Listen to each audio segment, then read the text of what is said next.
HBCU Pride Joy on Facebook and Twitter. Supermarket sushi, really? No. Wait, Troy, you work here? I'm never not working. Like Head & Shoulders Scalp Shield technology, up to 100% dandruff protection, even between washes. Never not working, huh? Oh, Troy, you're such a good teacher. Yeah, I know. Never not working. Never not working. Never, ever not working. Are you serious? Never not working. Dandruff protection that's never not working. Head & Shoulders Scalp Shield technology. Hey, grab me one too.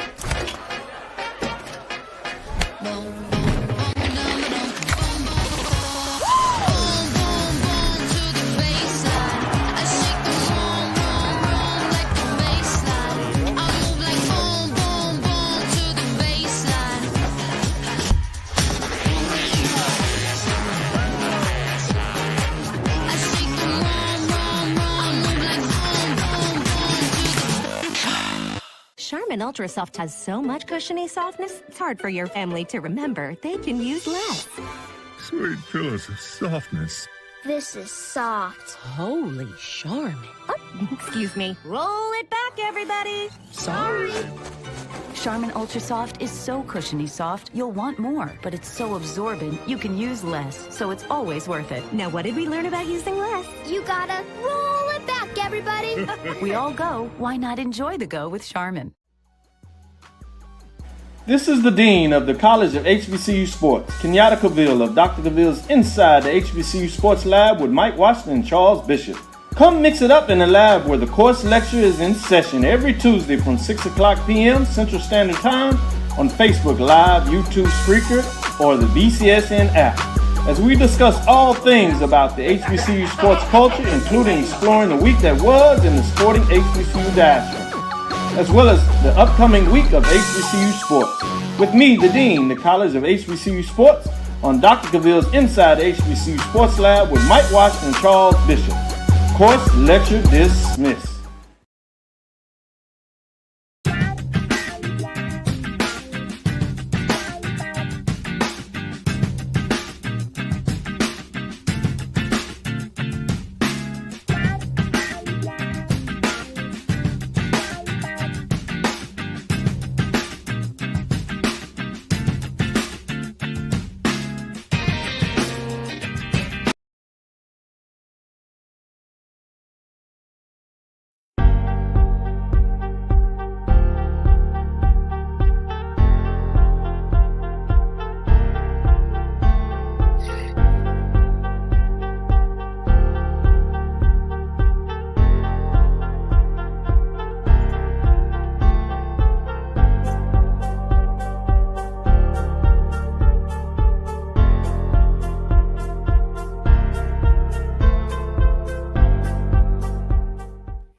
What's up? What's up? What's up?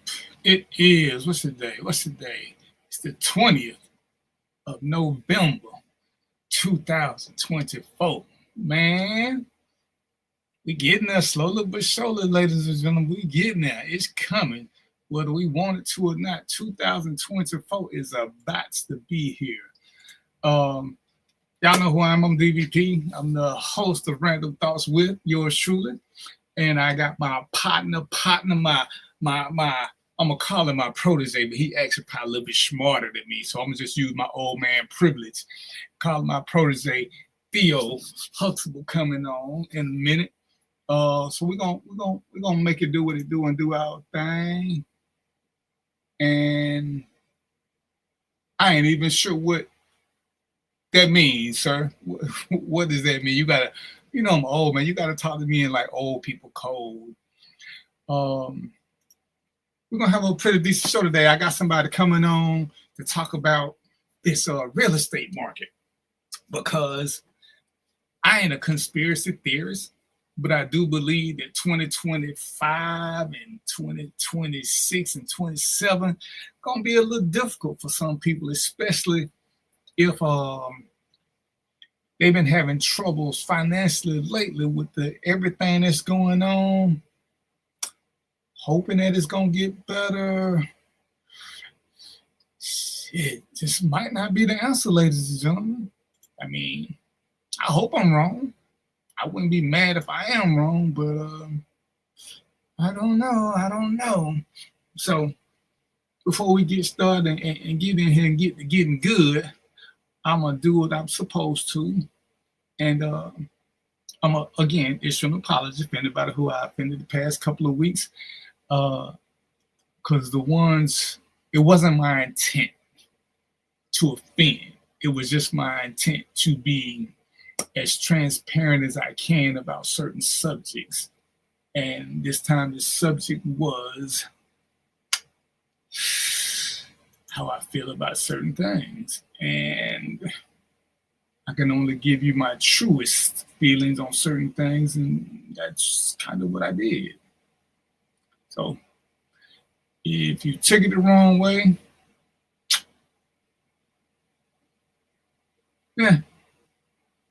my apologies. If you took it the wrong way, my apologies. So with that being said, I want to talk about, as we start while I wait on my super duper co-host, is the fascination with being judgmental. What is the fascination with being judgmental that has so many of us acting judgmental? I don't get it. I won't get it. I keep trying to get it, but somewhere along the way, clearly, I'm losing touch with it because something just ain't clicking, and it's not making a lot of sense to me that I keep seeing posts with people telling other people what they should do or how they should act or how they should respond. And that's just nonsensical to me. And I don't know why. I don't know why it's not showing up on my page. The page is supposed to show up on first. Maybe I'm doing something wrong. I'm gonna have to reach out to my super duper dope producer, Roy, and get him to tell me what's going on. I don't think I lost Theo, but I'm not sure.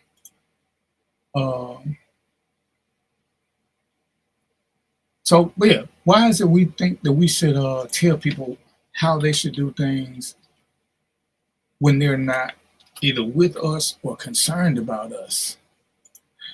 It boggles my mind that we spend a lot of time telling people this, and they're inconsequential to our day-to-day events. I can sit back and say, erroneously, arrogantly, what all men should do.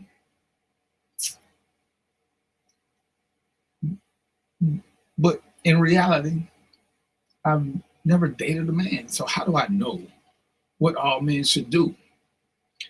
I can sit here and describe to you the kind of woman that I want. But in theory, I don't want all women. So why do I think all women will do something that I want?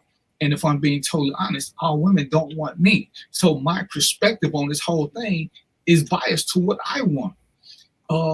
When Theo gives his perspective, in reality, it's based on what he wants. We can't speak for what other men want, value, or even how they respond. I'm a true believer of, it's cute to say that all men are predators,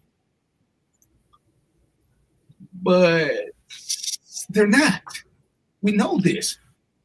Can we say the majority of men are predators or protectors or whatever the word is we want to use to speak of our hyper-aggressiveness? And again, I would say no. I mean, a lot of them are, but we like to think that all of them are, because then we can put ourselves in that category. And the crazy thing is, and I was watching all these conversations about your incoming president and how, a lot of men gravitated to him because of his machismo and his arrogance and all this. And for me, he's a perfect example, because to me, he's a perfect example of how emotional that most of us are and don't want to admit it. Who else whines and cries like a baby when they don't get their way? Who else whines and becomes destructive when they don't get their way? And I hear men all the time trying to debate their logicness, their logic. Oh, men don't do things based on emotion. We do things based on logic. And, I was on another show, and it's funny, this guy was really, really into it. And he wanted to debate the merits of this. And I just asked him, I said, man, do you watch sports? He's like, yeah. I said, do you watch like football? He's like, yeah. I said, did you watch the Super Bowl? He's like, yeah. I said, do you see those grown men crying after they lose that game? Tell me the logic and why they're crying. That's an emotional game. And if we parlay that into the free world, more men play sports than women. Ergo, more men would be more emotional. And it's just a football game. It's not life or death. It's a game. Who smashes TVs? Who throws to that TV when their team losing? I've been to sports bars. I ain't never seen women, and I ain't saying they don't do it. I ain't seen women get as agitated by sports events as I have men who jump up and scream and do all kinds. And it's like, dude, do y'all even know what an emotion is? Do you realize that hate is an emotion? When you hate somebody, when we get into these verbal sparring matches on this blue app, you're exhibiting emotion. When you tell people that what you ain't gonna do, and dudes y'all love to argue with women, those are emotions. And at the end of the day, we are the same creature. 23 with the chromosomes. We just got an X gene or Y gene, whichever ones, that gives us the extra testosterone, the male parts. But why do we do this? Why? So when Theo come back, I'm gonna get his opinion. But this is one of those things where we keep wanting to project something, an image that we know to be false, because it makes us feel a certain way. It makes us feel more masculine. The important word being feel. We need to feel, which means we're not as logical as we think we are. Because if we were using total logic, we would need to feel a certain way. We either are or we aren't. I guarantee you, it doesn't take the death of a loved one for the average man to cry. You with me, Theo? Absolutely. Your mic working? All right, there you go. So we back. And again, and I like him because we from two different generations, and we don't see eye to eye on a lot of things, believe it or not, ladies and gentlemen. But we do agree on getting better, which is why it's good to have two. Again, we got multiple ways of getting there. So tell me your thought on this hyper masculinity that we keep. I ain't gonna say, and I'm saying we in a general sense of men, but we keep wanting to, in my world, deny our emotionalism and keep crying that we're logical. And crying is a great word for it, that we keep crying how logical we are. Yeah, I think it's illogical to think that you are a purely logical vessel or being. It just doesn't make sense. And I always wonder, what are we trying to defend when we insist that we are more logical than we show up? What are we at? What's at stake? Like, what do you lose by saying I am emotional? I do have emotional wiring. I do have feelings. I mean, it's kind of like this is totally unrelated. Well, the reason I never became a Jehovah's Witness is because I just never bought into the concept that only 144,000 were gonna get in. It just never really. I'm like, what are the odds, And it's like, why would I subscribe to this idea that not only am I illogical, I'm more logical than not, but I'm also supposed to be just logical. There's a part of our experience. I don't think life is. I don't think that life is fully experienced without the filter of emotions. When your son is, your child is being born, or when you get the promotion on the job, or when you or even when you experience heartbreak, you know, the way that you experience those things and the way that you ultimately learn from them is to filter it through your emotional lens, you know. And so why do a lot of men deny themselves this very human experience, which is feeling? I mean, there's the only thing that's wrong with feelings is when they're uncontrolled, right? You know, but as long as they're controlled, you know, have them, embrace them. You know, I'll share a personal note. I went to as you're aware, I went to go visit my two youngest, and they live out of the state right now. And my son turned 2 yesterday, and you know, I literally only went for 1 day because that's the only thing I could swing. Couldn't get enough time off. So I went for 1 day. I just wanted to be able to be with him for his birthday weekend at least. And I held in the all of the angst and the you know, the resentment of not being able to be there on a day in, day out basis, and the hurt that comes from being able to only experience them through a screen. I held all that in, and you know, of course, you're bracing yourself for interactions with, you know, exes and all those things. And man, it was an amazing visit. It was probably one of the best 24 hours I've had this year. And man, I parked my car because I rented a car. I parked my car at the airport, and as soon as I put my car in park, my body allowed me to feel the moment. It allowed me to feel the moment of after the visit was over. It allowed me to feel the moment of seeing them, you know, for the first time in a while this year. And then it allowed me to feel the sorrow of leaving them. And then when I got to the airport, man, I had to kind of still away, and I was trying to hold it in, man. I was crying.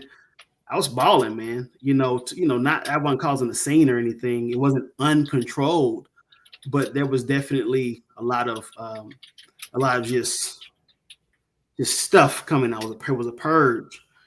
I don't know.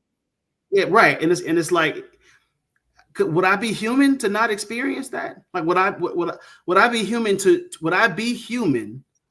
not feel anything about the circumstance? You know, like, you either be a psychopath or a sociopath. I ain't got it figured out which one is which yet, but that's the category you fall under when you don't have no emotion. Just like, yeah, I've been to 10, 15 weddings. I have yet to go to a wedding where the groom, while standing at the top of the thing, waiting for his bride to come up, didn't either start bouncing with giddiness, smile uncontrollably, or have teardrops start coming down his eyes from elatedness. And it's like, y'all know this is there. There's no logical reason to cry. You knew the event was coming. Right. You knew she was going to show up. So are you surprised she showed up? It's like, so what is that all about? Because you paid for 20 it. times I've been, 20 times it's happened. So it's like, but we're not emotional. Dude, we are pure emotions. That's what gives us.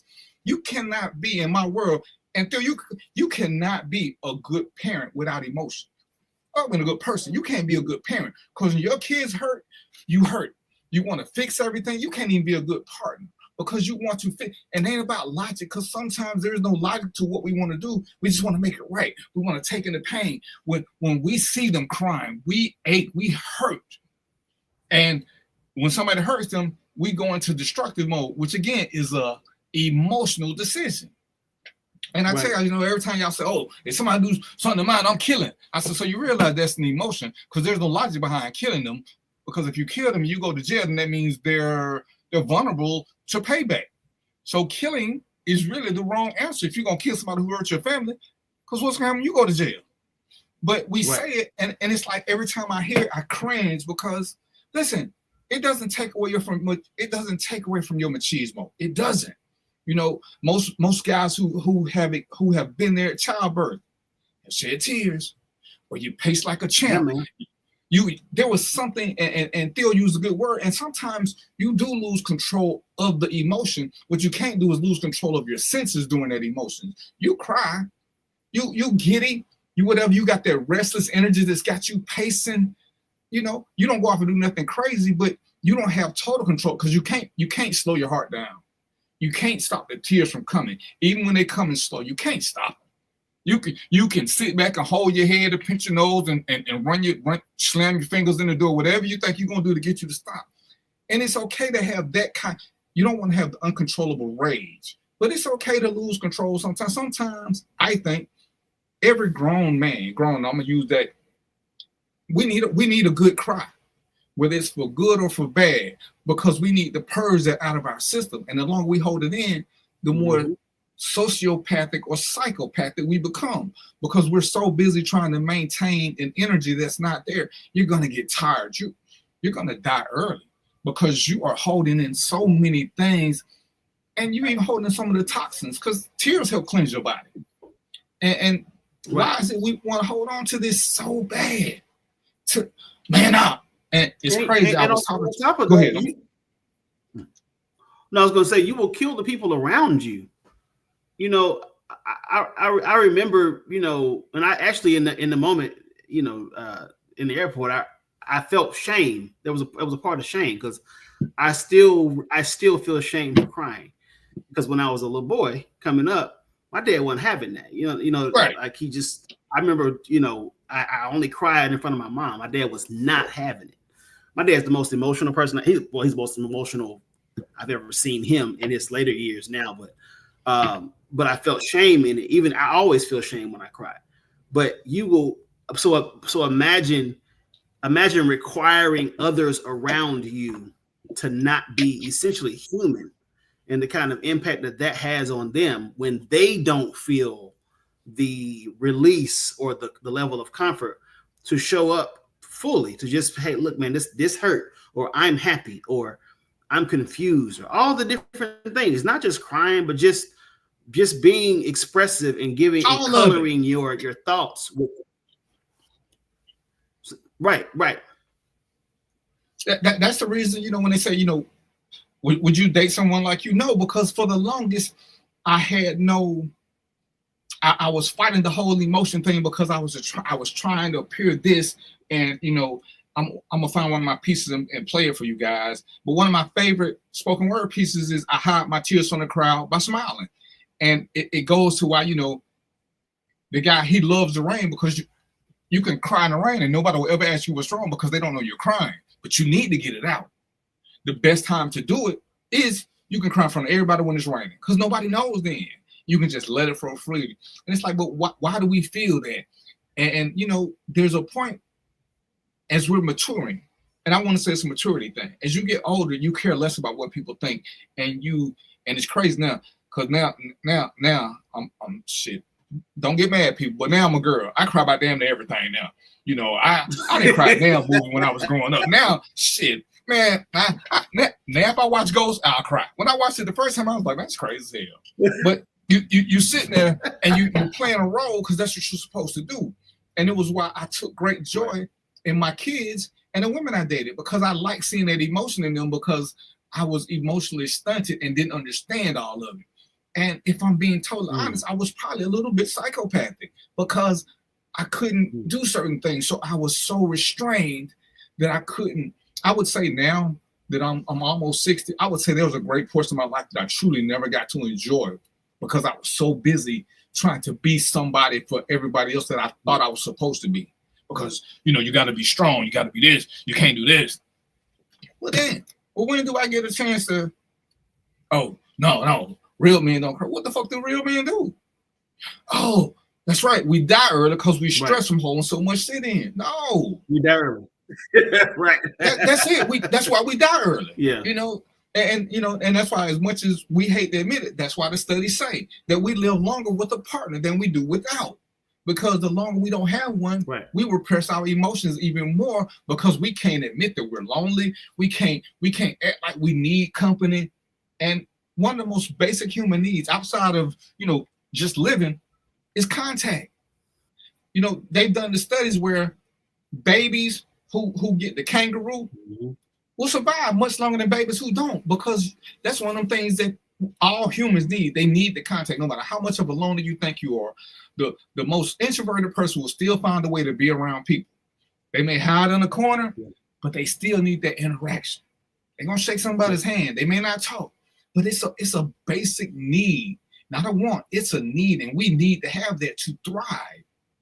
And it's why, you know, they tell you sometimes, and like I said, this is something I can speak on both ways. You know, I do my coroner thing now, and I was at a case, and you know, I was talking to family through everything that they needed to do after it was done, and you know, they crying, and I'm trying to talk to them, and I'm trying to be business about this. You know, I'm not that shaken up because it's a business.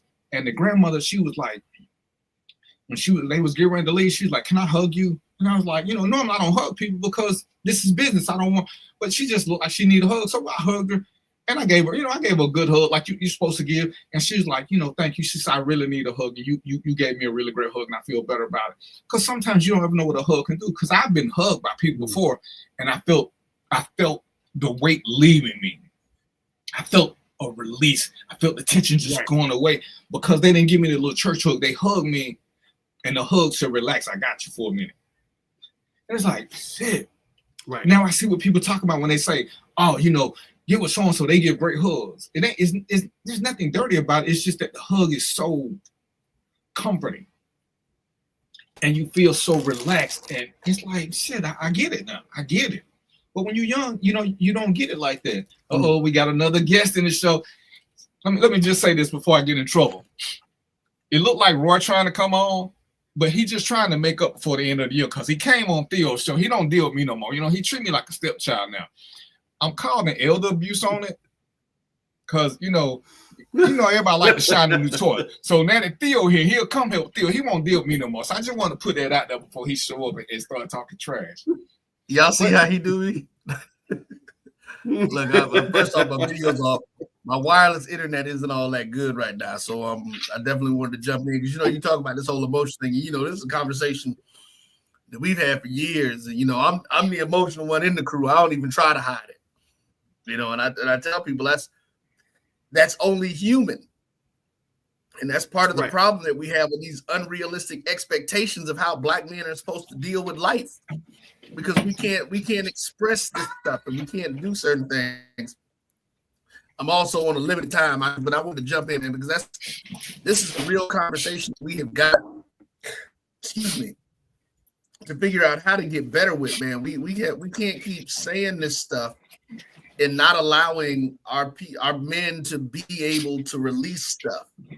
So, you know, we can't be sitting here, you know, oh, just like I said, just suck it up. No, man, look, if it hurt, deal with it. You know, you got to do this thing. I heard, you know, Theo, I heard you talk about your situation with your kids, and that was me all the time. You know, I hated it when my kids were little, and I used to, after I got divorced and had to do the traveling, and they weren't with me every day. Boy, you know, I'm like, listen, I was the paternal parent. I was the one who was getting them up for school in the morning. I was the one who was showing up to all of the teacher meetings. And now all of a sudden that's gone. You know, and it's like, that's, you know, we are that. And ladies, it's funny when we hear these talking about the what you want, when they talk about what they actually want in a man, and you know, you want these, and I'm gonna use the term loosely. You want these thugs and then get mad when the thug don't show you no emotion. Well, you know what? That's the whole point of being a thug. Thugs don't show no emotion. They don't put it out there. But they do, but then that's what I was about to say. That's to Darren's point, though. When they get mad about something, the only emotion that men are able to societally acceptable for us to do is anger. Yeah. Men can be angry. But think about the fact that you want all that anger blowing up on you after it done built up over whatever time frame it is. Right. And you know, it's crazy you bring that up because I was literally arguing with women who don't date men who play PlayStation. And I'm like, you know, do you realize that for a lot of people, a lot of men especially, that's just a relaxing thing. Now, if he's doing it and it ain't working, that's a whole different animal. But every man in my world every grown man needs a hobby, whatever that hobby is, and it needs to be devoid of you. Whether like I'll play pool, but there are times that I will go on a PlayStation binge and play PlayStation for like 2 or 3 weeks, and it's just to clear my head because now I'm somewhere else doing whatever, whether it's Madden, whether it's Halo, or whether it's whatever, and it's a mind clearing thing. Don't involve drugs. It don't cost no extra money because I ain't bought a game in 5 years. I'm still playing the old PlayStation, but it's just a chance to not be me for a few hours at a time. And I ain't doing nothing illegal. I'm still in the house. And it's like, I don't get why you don't like guys who have a hobby that doesn't cost the house any money. Right. I just want him to be grown up. But if he paid for it, that's part of the step. And if he knows this is what he needs to do to decompress, because again, and this is where we have to realize who we're dealing with. And a few of the conversations I had with Theo, I like what he's doing and how he's moving now, because there's some things that we learned even about the women that we pick, because initially we pick them off of sexual emotion. But as we get older and wiser, we become more logical in our picks. They don't have to be the prettiest, the finest, or none of this stuff. Now they got to meet a bunch of other categories that have nothing to do with our emotional, because we want somebody we can talk to. We want somebody we can trust in. Whereas in our 20s, we're not looking for those things. We don't care if we can trust her. We don't care if she got 3 toes. If she fine between the knees and the eyeballs, we good. Because we're thinking purely off of this. And as we become older and we become truly more emotional, our logical process gets better, because now we subconsciously identify, even though we won't ever admit it, we can subconsciously identify, man, I was doing all this shit. I was just being wild. Being wild is an emotional state of being. There's nothing logical about it. And most guys have done their wild phase. And it's like the older you get, the less wild you become, because you are now embracing your logic, but you have also embraced your sensitive or emotional side as well. And you know how to deal with it. We get mad. Hell, we know who to call sometimes when we get mad, who can talk us off the ledge. We know. Right. Who can do this? Who can we talk that will get us to smile when we don't want to smile? Who can talk sense to us when we know we want to do something stupid, but they can convince us not to? Because those same things, sometimes we know we want to do something crazy. We avoid these same people for that very same reason. And it's the ladies who want the thugs at this stage, and at Theo's stage, because he's younger than all of us, he should have outgrown that. The ladies who want the thugs, when you're in your 20s, they'll give whatever she wants. They don't know no better. But at our age, why would we want a girl who wants a thug? We should immediately just cross her off our list. Yeah, I'm going to go back to your point, the example that you raised when you went to the home. You had to be logical enough to not be to be a coroner. You got to be logical. You have to be logical to not be overcome with the emotion of death and all the thing. And sometimes we can soak up the energy around us. And so to be able to show up on a job and treat it like a regular job, that's an uncommon job. That's logical. But then you had to tap into your emotions to be able to meet that older woman in the space that she was in. And that's what I'm always referring to when I say balance and evolution is the goal. The goal is not to be alpha or it's not to become alpha or to avoid being beta or any of those dumb constructs. It is to show up as fully human as I possibly can through the process of like purging and figuring out like what works for me. How can I be how can I serve people in this particular scenario or dynamic? And I think that's powerful that you could even kind of switch out like that, because I know for me, I won't be a coroner because I will be crying. It ain't even got nothing to do with the dead body. I will be crying. Yeah, I'm like that. When it comes to death, I've always taken death hard. But the logical part of me knows that, which is why I wouldn't do it. You know what I mean? Funeral director the same way. I couldn't be in the funeral business because I know I would be right over there in the coffin with him. And it's crazy, but you wouldn't for those very same reasons, because you can still be empathic, but the business, and it's kind of like being the head of the household. When shit is hitting the fan, you know you got to remain cool so that everybody else remains cool. Because if you lose it, they gonna lose it. So you wait till they're gone to lose it. And because I had to learn this, and it's like, okay, this is a business. And once you see the comfort that you give them by being able to answer some of their questions or give them some clues of things that's gonna come up that they need to be prepared for, and it's like, man, I never thought of that. I never thought of that. And you see them pulling strength from you. You maintain that, and you know you decompress on the ride back when you're away from them. But you learn to live in the moment. Like I said, it's no different than no matter what our kids do, we don't cry in front of them, and we aching, but we gonna always show them our stronger side. We're gonna you know, even if it's it's your default, right? Yeah, but and you know you throw on a mask and you put on your cape and you like, all right, this is what we're gonna do. This is what we're gonna do. I got this, and you know it just becomes that. All right, Rob, take it easy. Or even the lighter side of it. The lighter side of it is like when they do something that's like it's low key funny, but it's but you gotta be stern. You gotta be the disciplinary. Right. My kids don't know how much I be laughing at them, you know, because they do stuff. It's like, man, I would have did that too. I ain't gonna hold you. I would have, but you can't do that. You know, you can't do that, little Philip. and you know what's fun? With my first marriage, I'm the disciplinarian, and I told mom, you know, when they do something, you know, let's stick to traditional rules. You're the nurse, I'm the disciplinarian.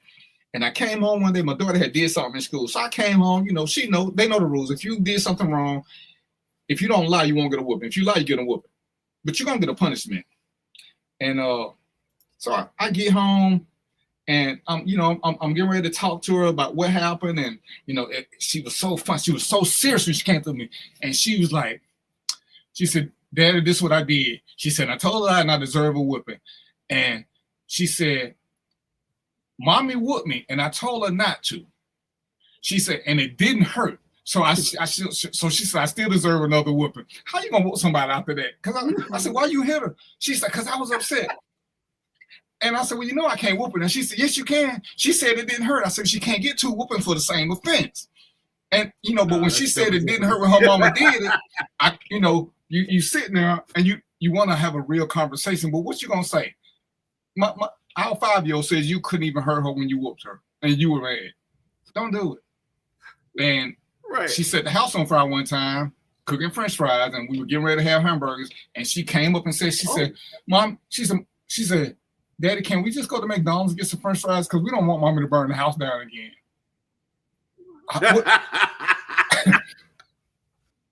Fair point.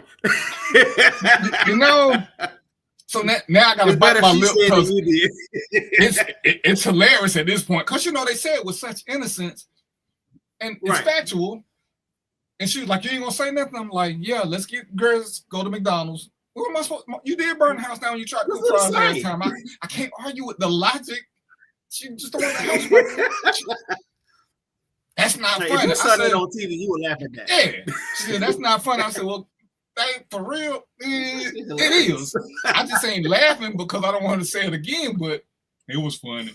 She got a job with sarcasm and wit, you know. But yeah, we have to do better, and we have to encourage this. And I think, and again, this ain't the 2-to-1, but it's like when I finally came out about my depression, because it's something we're told not to talk about. And you know, my inbox started blowing up, my phone started blowing up because everybody was like, "Man, I would have never guessed." And I said that was a point. Because people who suffer from depression are great actors. We are the greatest actors because we have to put on a strong face all the time, and it wears on you. It wears on you, and I can remember like always wanting to be by myself, just because I needed the space to cry, the space to unwind, to just where I didn't have to be Superman for everybody. I didn't have to be the guy with all the girls. Everybody had an impression of me, but nobody knew me. Nobody really asked me how I was doing. They didn't care. And, you know, it's crazy because I went on a show.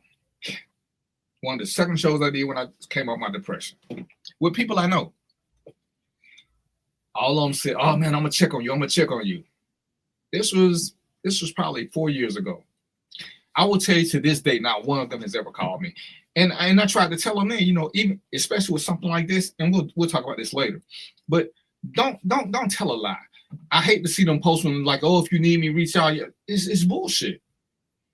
Right. If you got to make a post about it, you're not their friend. If you're their friend, call. Don't tell me I can call you. You feed into it like we feed into the machismo about guys can't cry. When depression hits, we believe we're not valuable. So if you're telling my values and calling you, you're proving that I'm not valuable. You don't care enough about me to check on me, even though I'm telling you something is wrong with me. And people are like, oh man, you're gonna be all right. Maybe not.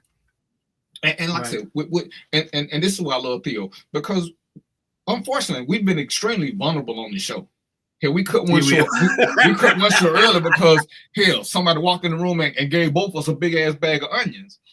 We've been vulnerable, and it served no real purpose other than to be honest about who we were. You know, sometimes it just is. And I can guarantee you, neither one of us want to be vulnerable on this fucking show. I will put money on that. That was not the plan. And you know, we tried to tough it out, but that shit was contagious. His onions got over here, my onions got over there. And we was like, fuck it. I ain't even do the peace popcorn. I was so glad my camera didn't work that day. Yeah, let's fucking ended the show. You know, because, but and being transparent and short, it's okay because it ain't take away from my manhood. It ain't take away from his manhood. We still cool as hell, but we gotta stop. We gotta stop thinking that we gotta be this and oh man. And I was like, you know, I worked at clubs for 10, 15 years. I can count on one hand the number of women who fought. I can count on one hand. Guys find out what are you fighting about? What's the logic behind it? Oh, I'm gonna do this, I'm gonna do this. And Philip, you ever lost a fight? I'm sorry, Theo, you ever lost a fight? Yeah. Did you respect the guy? Theo hasn't. Theo's undefeated. Okay, well, did you respect the guy more after he beat you? Yeah, we're actually best friends. We've been best friends. We were 9 years old. we got to a fight. We were 12 years old. Oh, so you got to fight with a friend. That don't count then. But I tell people, you can't beat respecting to somebody because I got to fight with my best friend. We already had. But with a stranger, ain't no stranger never made me like them or respect them because of fight. No. It's not going to happen. You can't beat respecting to nobody. It just don't happen.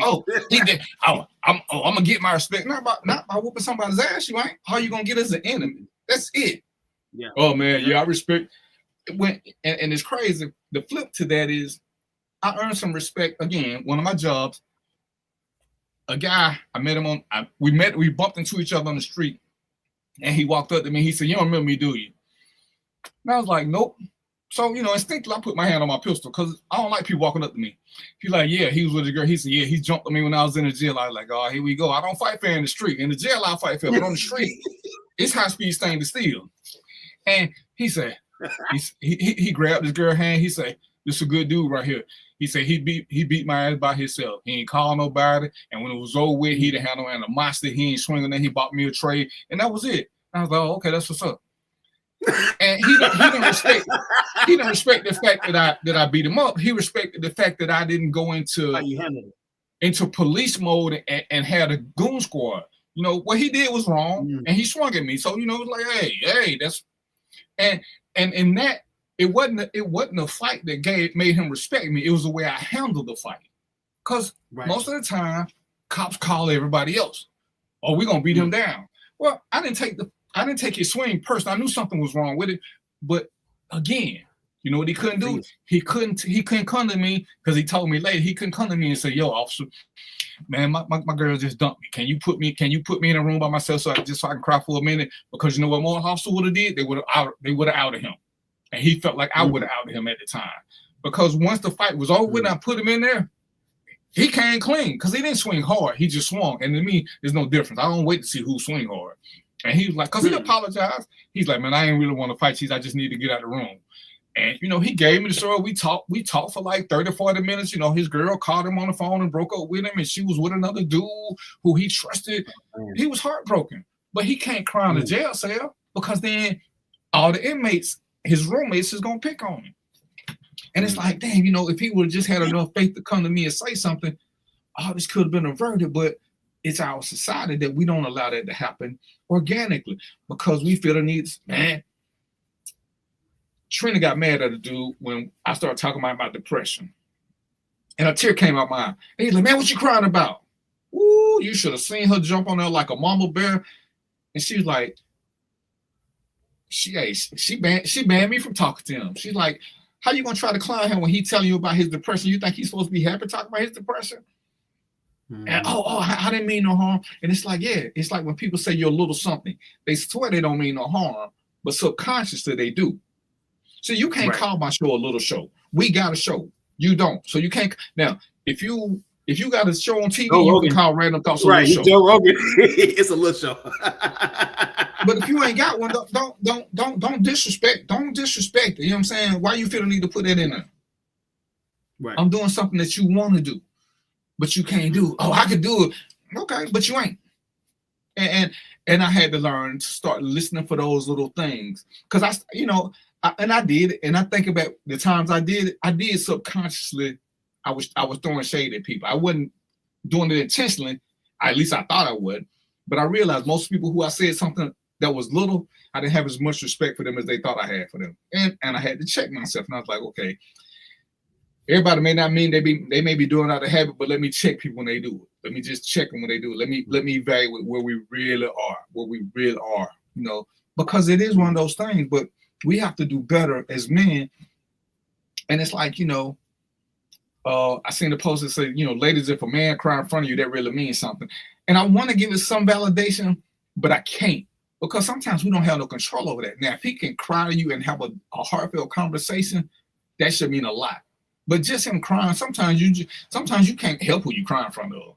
But is there a conversation with it? Am I telling you why I'm crying? Am I, it's one something to have a woman who you can cry with and you can lay your head on her lap, on her chest, and she just pats you and let you be you. And that's a great thing. That's when, ladies, you should respect that and don't ever hold that against him or throw it back in his face. Listen, man, I said my new position on that is, wait 3 to 5 business days. If I cried in front of you, and in 3 to 5 business days, or in 1 or 2 arguments later, you ain't bring it back up, then that means that I can trust you. But most people are not gonna be like, they're not gonna. Most women anyway are not gonna just pounce on you if you have a moment. But weaponizing that's what's one of the lowest things I think you can do is to weaponize somebody's vulnerability against them. I do think I was actually watching this this clip earlier today, and it's kind of in the same vein. And it was talking about there were these women that were having a discussion around men's friendship dynamics and how, and basically they were saying that our friendship dynamics are more surface than women's, and just it was kind of poo-pooing men, as far as that. And I wanted to ask you this, because I had a different perspective on it. But what do you think is the biggest difference? I'm not going to say who are the better friend groups, but what do you think are the biggest differences between men friend groups or men friendships and women friend groups or friendships? I think if I'm being honest about life experiences, I think women friend groups are more genuine. I think men friend groups are a lot of times based on the dynamics of who's there and why. Because again, if you poll, in my mind, if you poll most of the guys who have good friends, they still can't cry around them. So how good a friend are we? We'll use that term a little bit more loosely, and because we can't just vent or cry to anybody and everybody. Where women groups, when they start crying or something happens, I see this a lot of times, despite what social media say, they lock the group down. And they take care of each other. They start driving and meeting and bringing shit, and hell, they have cry parties. Guys won't do that because we haven't learned that yet. And like, I've been a part of some guy groups, and to me it seemed like who got the biggest balls. And as I got older, I got a group that I hang out with now, and it's funny. It's three guys and 1 girl. We've been knowing each other over 30 years. We get together. We try to get together at least once a quarter to hang out. Now, that's a totally separate thing because we've all seen each other at our worst. We've all seen each other at our best. But outside of them, I can't say that I have a strong male group that we can sit down and discuss anything and whatever come out, however come out, we still there with each other. Somebody cry while they talking, we don't sit there and throw pity parties or it's like, all right, it's time to go. Everybody get it, no matter whose time it is whenever we meet. Or hell, if one of us say, hey, we need to meet up, we just meet up because we know something is wrong. Whether it's we miss each other or whatever it is. And I think women do that a whole lot better than we do because outside of emotion, have we learned to ask for help yet? And we haven't. So you think? Do you think that men have? Do you think that men have more work to do in terms of having more genuine connection with each other?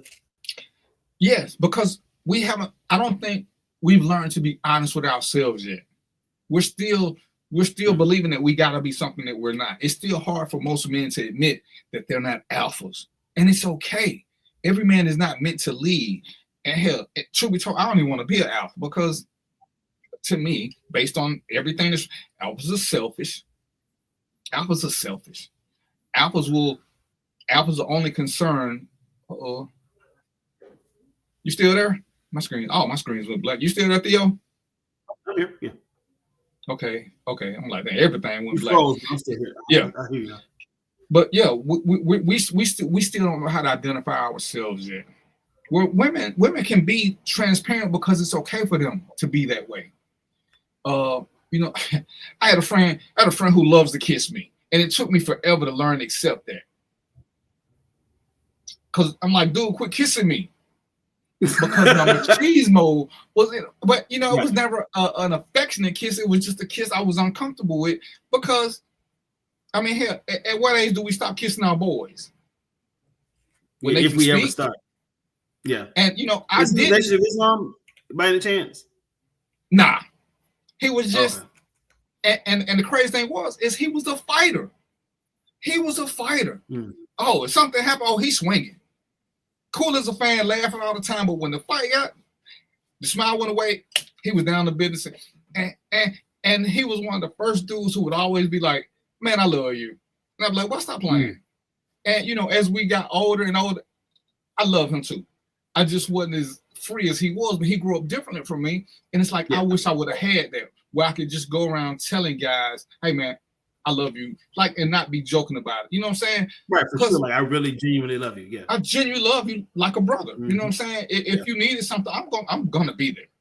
You don't have to, hell, you don't even have to need something. If you call me and you just say you want to talk shit, I'm putting shit to the side. And I don't think as men, we have gotten there in masses yet. I think we're doing it with baby steps. And I think we gotta, why am I not showing? We gotta get I think we can get there. We just need more, we need to see more people like us and understand how the dynamic works.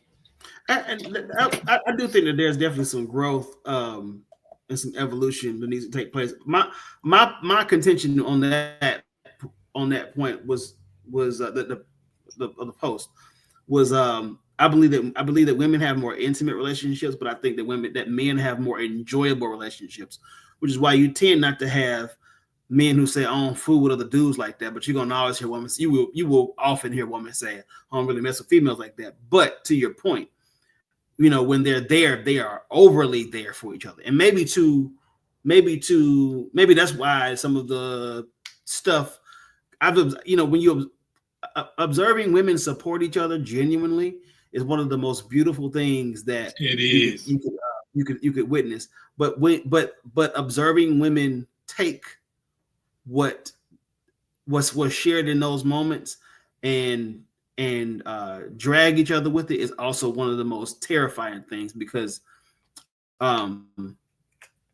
he came out. There we go. I'm trying to figure out why I can't see myself. Can you see me? Now I can't see you. Okay, all I see is the black screen. You want us both to go dark? No, go ahead and do your thing though. I'm gonna see what I can do while you talking. Yeah. So And I think that the male experience is in many ways, we're all human, and I get all that, but the male experience and the female experience is just so, and I really mean female and male, like female human, male human.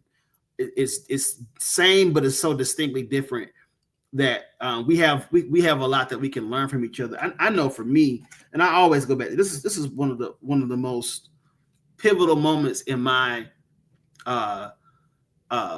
evolution as a young man, and it informed what I would do as a father. And I probably have shared this before. I got one of my best friends, his father, who passed away about a little bit over 10 years ago now, but his father had a little brother that was kind of like he was born. So his youngest brother was like my youngest son. He was born when his parents turned 40. And so he was like, you know how to be when you had that youngest child, especially when you're older, you're just different. And so he was very precocious little boy, just always just his eyes are wide open, just always trying to learn the world around him. And I was at their house one time, and it was something very simple. My friend's dad was sitting on the couch, and my friend's little brother was in the kitchen, and he probably was like 4 years old. His name was Leighton. He said, "Leighton, come on over here." He called him over to him, and he had him like sit underneath his arm, and he was like on his dad. And I saw him just like he pulled him in, and then he like patted his leg. Man, I never seen that. I had never seen that in my life. I'd never seen a father show that kind of physical affection to his son before. Because when how I came up, my dad showed affection, and it's not an indictment. He's law enforcement pretty much my whole life. So his way of showing affection was like punch you in the chest, and he didn't. It wasn't like punch you in the chest, I hate you. It was like, what's up, boy, and just punch you in the chest. You know what I mean? So I had never seen I'd never seen a father do that, and I that moment stuck out to me. And I made a point. I said, when I become a father to a son, I'm going to show my son not just say I love you, but that physical affection, because he needs to know what healthy affection from a male is, so that if anything ever is different from that, it will immediately register as okay, and your sensors will go off.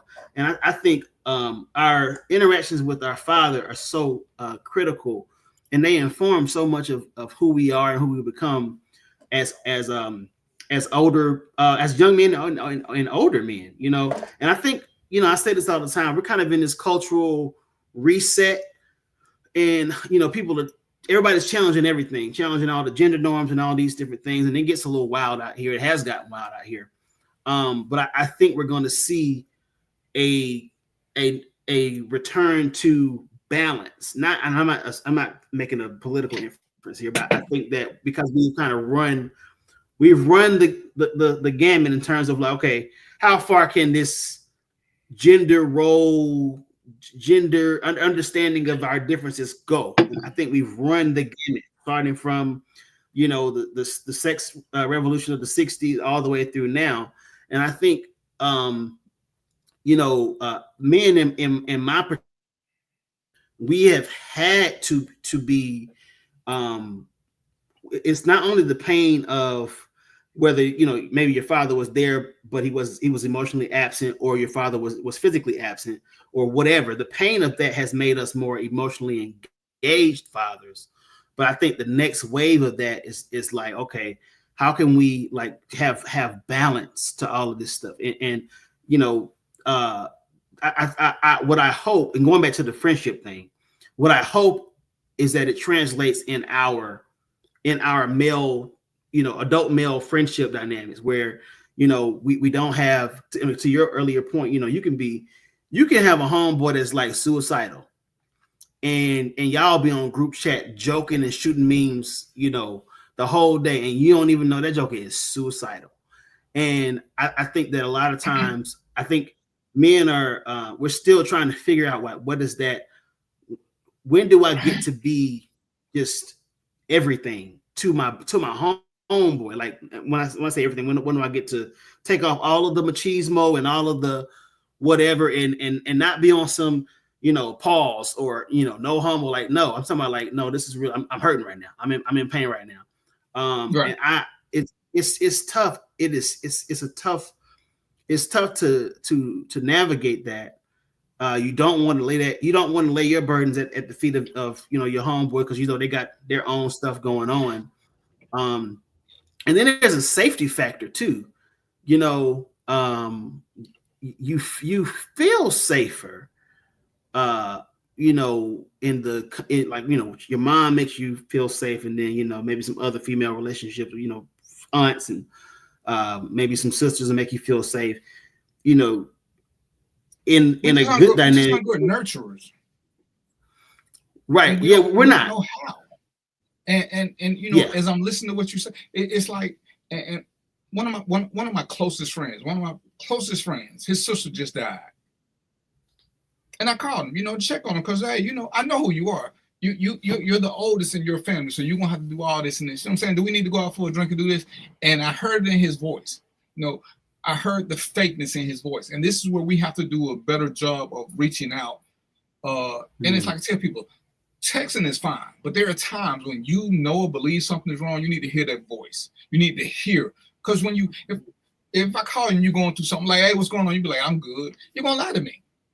But if we've been around each other long enough, I'm gonna hear that line. I can call you on it, because we haven't yet learned how to say, hey man, I'm in a shitty place. Yeah, it's hard for us to admit that. But if we get called out on it, then we will break down. But you can't do that over a text. Yeah.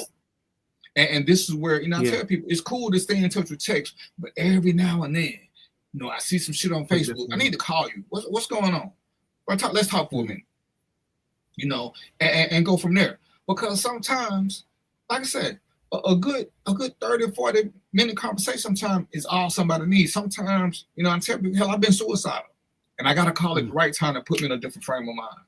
So I put it off for another 2, 3, 4, 5 days. Just because somebody called me, made me feel important, that they cared enough to reach out to me. And then they changed my whole mood. Because even though they called me, I felt a little bit better. But they had me, you know, they made me laugh. Now I feel a whole lot better. Then they make you make a promise that you're gonna do some shit that you don't want to do. So now I gotta keep my word, because it's my boy. So, you know, it's like, damn, I hate this motherfucker. You know, I plan on killing myself Thursday, but now we got to go out Saturday. That's some bullshit. You know, don't do that to me no more. And you know, but that's one of the things where we got to learn to say, I don't think we're ever going to learn to just be able to call and admit it. But we gotta be better at checking our brothers and listen to their voice. We got to be better at checking, you know, I meet your wife, and like with my crew now, we all have each other's spouse's number. Our spouses have all our numbers. So if something's wrong, my friend's spouse can call me and say, hey, I need you to come talk. And boom, it's like that. Because something happened, and when the shit hit the fan, the spouse didn't know who we were. Or and I say we didn't know how to get in touch with the spouse.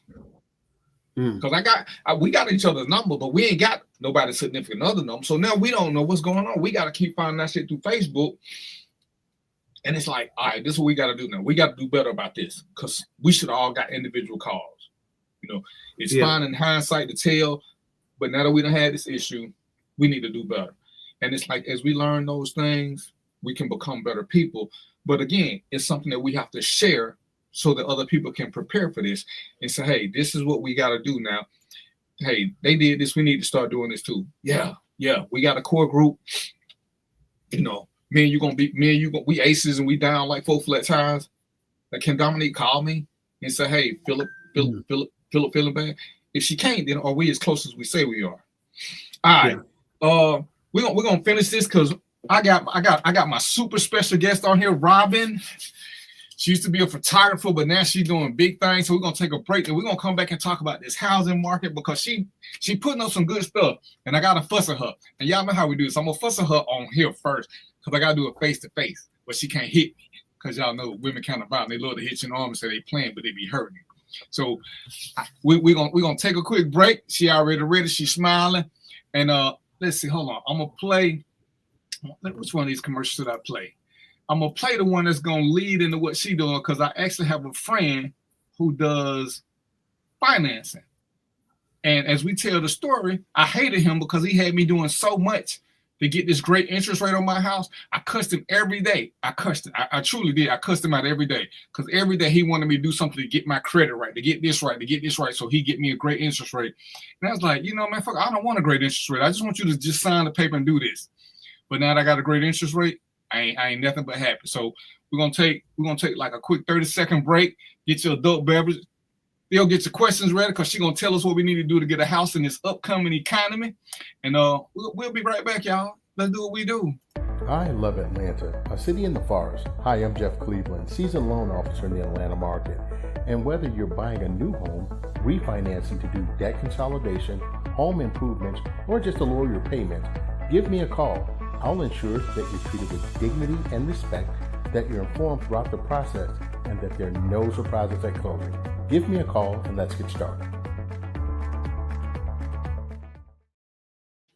All right, we back. See, next time we do this, because she done got a little intro now, and this is Robyn. Robyn gonna have a commercial that I can play before we bring home. Like I said, she doing some things, and before I introduce her, I'm gonna tell you what she do, because I had the inbox to let her know. She's sharing a lot of stuff about buying a house. I said, Robyn, go on and tag when you're doing these. And the reason I wanted her to tag me, because I was just gonna steal them and share them. But she pulling the fast one. She put all the good stuff in the comments. So if I just share the top part, the comments ain't coming. So I need the whole post. So we gonna put them in the post so that people ain't gotta keep trying to read up. Just go on and put like 5 or 10 things, and then put some other tidbits in the comments. But Robyn, man, it's a method to my madness. What's up? Can you hear me? Oh, we can hear you. Well, hold on. I got one more dig at her. Now, Robyn used to do photography. Y'all know I'm model. Robyn ain't never took a picture of me, so I'm still kind of salty. But I'm going to let it ride, because we finna go into 2025. But I'm going to let it ride for right now. But in 2025, it's going to be some drama. So, again, I want to welcome Robyn Palmore-Amos. It used to just be Amos, but she got big time. She wanted to go out and get married and everything. I seen the pics. I ain't even getting invited, but I know she couldn't invite me because she ain't took no pictures of me, and I would have been salty, because y'all know I'm salty. Oh man, we just went up to the courthouse, man. We gonna do something one day to celebrate, but we I could have put my Debbie uniform and came up there. You know what I'm saying? That's right. So what's going on with you? EP, what's going on, man? Nothing much. Trying to get like you now. You doing big things. I'm like, oh, look, I love my friend. And y'all, again, y'all know I'm a pro business. And she was dropping some nuggets. I already got a house, but she was dropping some nuggets. And when I can share my people, especially my people who look like me, so we're gonna do this. So you tell us how you got into the housing market first. Then we're gonna jump. We're just gonna jump in. All right. Well, my journey into real estate started actually back in 2008. Even before I did photography, I had my real estate license. And of course, with the crash, I went and did some other things. Found my way back to real estate real hard in 2020, really. 2019, I was refreshing, make sure my license was up to date. And I actually got my license back in 2020. And man, it's just been amazing since then. I've been doing real estate full time since May of 2021 again. And just been in and around. Even when I wasn't practicing as an agent those years, I was still around investors, doing wholesaling, just staying abreast in the market. So when I got my license back, I kind of made a whole just like a whole announcement, kind of, because everybody knew me as a photographer. They knew me as a photographer, or they knew me from running the gym. So when I came back, I kind of had to rebrand myself and kind of put myself out. That's why I stopped doing photography, really, because I was all in on real estate. And man, it's been an extreme blessing to me. And actually, I went to a class earlier this year, a cohort, I think they call it. And the gentleman just kind of put the bug in our ears. He was like, I don't understand why more real estate agents don't have their mortgage license. And I was like, well, it's like, and for a long time you couldn't work in both capacities, but the federal government changed that law in December of 2022. So pretty much, I mean, he said that that was like February the 1st, I think. I took my class like the 9th or the 10th of February and passed my test on February 29th. Signed up with a broker. And I just been going since then. So the transition has been great for me. I actually enjoy the mortgage side more than the real estate side. I still do both though, but my business is probably about 80% mortgage now, about 20% real estate sales. Okay. And see, I would have thought, you could do photography when they get the new house. You can go on and take some pics for them and sell them the whole package. Well, when we do jack of all trades, we master of none. So for me to have the success that I really feel like I've attained in real estate, it's because I did make a decision to kind of say, you know what, I'm gonna go all in, put all my chips. There is no plan B. I just went full force in, and God has blessed me to sustain me, and it's been a blessing to me and my family. That's what's up. So let's go on and get to it. See, this is my thing. And your whole page, I'm gonna put a name in the chat. But your page started off saying, "Ask me about mortgages," and I want to ask you about house buying and mortgages because that's right. I believe, like I say, I'm in a good place, and it's funny. I had somebody argue me. I got my house from the guy I did the commercial from. I got mine at 2.5%, and somebody wanted to argue me that I didn't get it, so I sent them the paperwork. Right after COVID, I mean, that was the rate. That was the rate. I mean, I literally have a client who I wasn't in a mortgage this then, but I helped her buy an investment property, and in that process, because the rates was so amazing, she refinanced her primary residence. Her rate is 1.99. And that's what I did here. And it's like once he told me this, and it's funny. I tell people, the president got to do with the decisions you make. It's about you putting yourself in a position. She's gonna tell y'all about getting your credit right, because that's what I had to do. I started in the 5 like a lot of y'all. I'm at 8 now. I think I'm the shit. You can't tell me that. I'm finna start talking with my pinky next year. But these were the things that Jeff kept pounding me about, was getting bills taken care of, getting my credit score up, and then how he could make, he could get me a good rate, but I wanted a great rate. Yeah, and it makes a difference. Yeah, great rates are relative because they're dependent on the market. You did what you were ready at the time that rates were like amazing. That pretty much was an anomaly. Right. We were in the midst of a pandemic. The government had to do things to drive people to keep the economy going and not be stagnant. So that's definitely one of those things. There are no 1.99, 2.5% no more anymore. So, and I don't think they're ever coming back, based on what I've been hearing. Ever. And the thing is, we don't want them to come back on the condition of the world going through a pandemic, because that's why the rates were so low. So they had to do stuff globally to keep the economy going. That people kind of forget that COVID wasn't a United States thing; it was a world thing. Everybody in the world was affected by it. So yes, but to your point, yes, your interest rate is one of the main things that drives. I mean, your credit score is one of the main things that drives your interest rate. So there are a couple things. How much money you put down is something else that can determine your interest rate. But the driving factor mostly is definitely your credit score. So the higher your credit score is, you're going to get the better of whatever today's market rate is. Okay. So do you foresee, because this is something that, and I tell people, and I'm going to put you on the spot, because people ask me about buying a house. And I say, listen, buying a house is a great investment if you're stable. Because I had told one of my sons not to buy a house, because he's like, Dad, I want to move to Houston.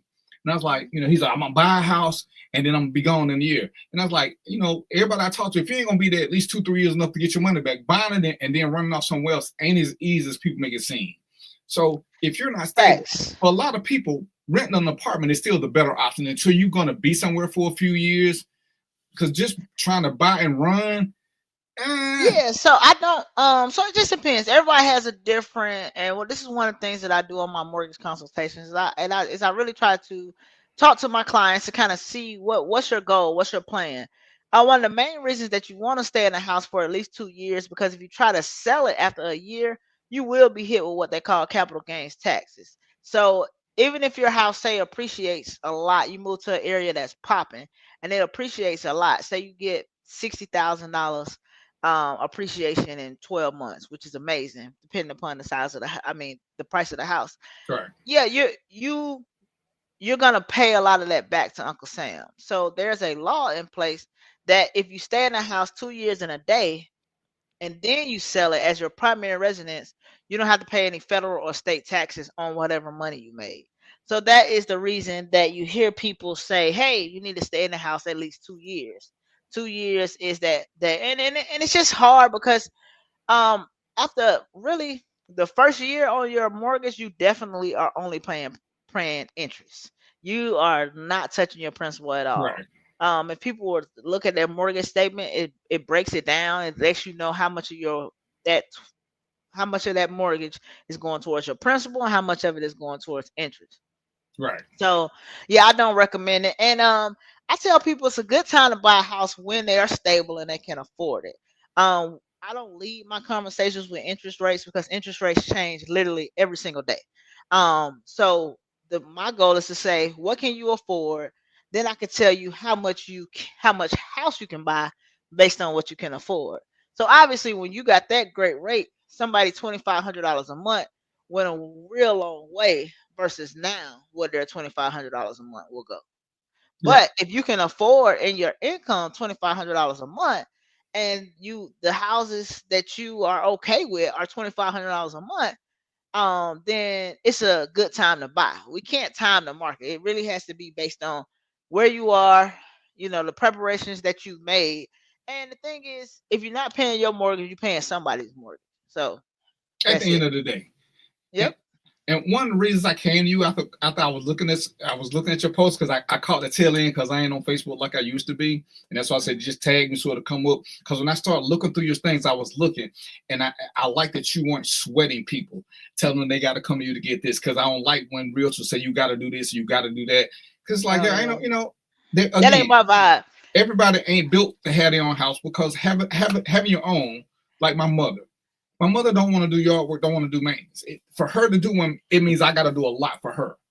And she's not. She was better suited for a condo or something without a yard, with all the extra stuff, because we could get one of those homeowner insurance things that I don't like either. But that's a whole nother story. But I like that you wasn't pushing people to tell them buy now, call me buy now, because I'm gonna call it because I want to buy some commercial property. But anyway, for me. Yeah, I don't really vibe like that. I think the best asset that I can be to someone, especially in social media, real life, I'm the same no matter where I show up. I lead with value. I'm here to help people, and I lead with service. And she treat the old guy bad. Don't let her fool you. She still treat the old guy bad. We're gonna make sure she start treating me better in 2025. Boy, you crazy. But yeah, I just it's just not in me to push anything on anybody. I mean, I've done consultations with people. I've had deals that didn't work out. It's always still love, and I truly live by the mythology of what's for me is for me.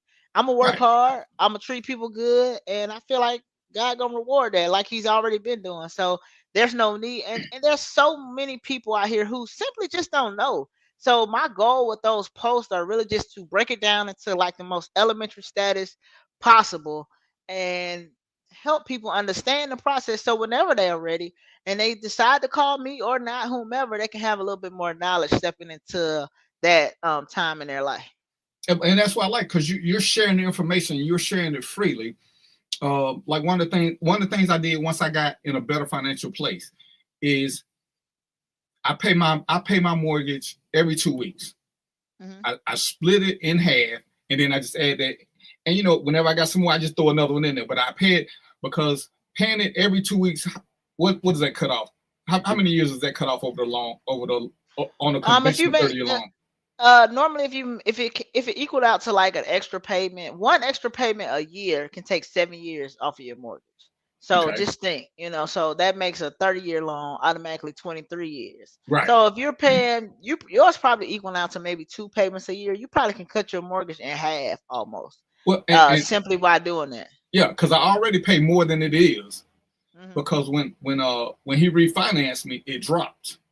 It dropped Absolutely. considerably, and I got money back. So I redid my budget because I don't spend a lot. But I'm like, you know what? I don't want to pay for this house for 30. I don't want to pay for it 20 years because he's like, do you want to do a 20-year finance? I say nope, just in case I want to do something else with the money. I don't want to be locked in because if I did a 20-year, it was going to be a little bit higher. Right. And it's like, I don't want to blow my reserves. My reserve I got doing something else. This is what I'm comfortable with mortgage, no matter what happens. So it's like, yeah, let's just keep it at 30 and I can pay it off quicker as opposed to 20. And this is where it's great to have people who can talk to you. But you got to be honest with the people who's trying to help y'all, ladies and gentlemen. You can't tell them that you're making $2 million a year when you know you're struggling. You can't see me? I don't know why. I'm just I see you. Oh, my bad. Because I had you solo because you was talking. Oh, okay, gotcha. My bad. Oh, I can't see you. I feel like I'm talking to myself. But it's good to have people you can talk to who can tell you the pros and cons of each. Because, as she said, just because I can make extra payments like that and overpay, that ain't for everybody. And people try to do what other people do. And the biggest thing I hated about realtors back in the day was you get set up by your bank to pre-qualify. Your bank gonna tell you can pre-qualify for $250,000,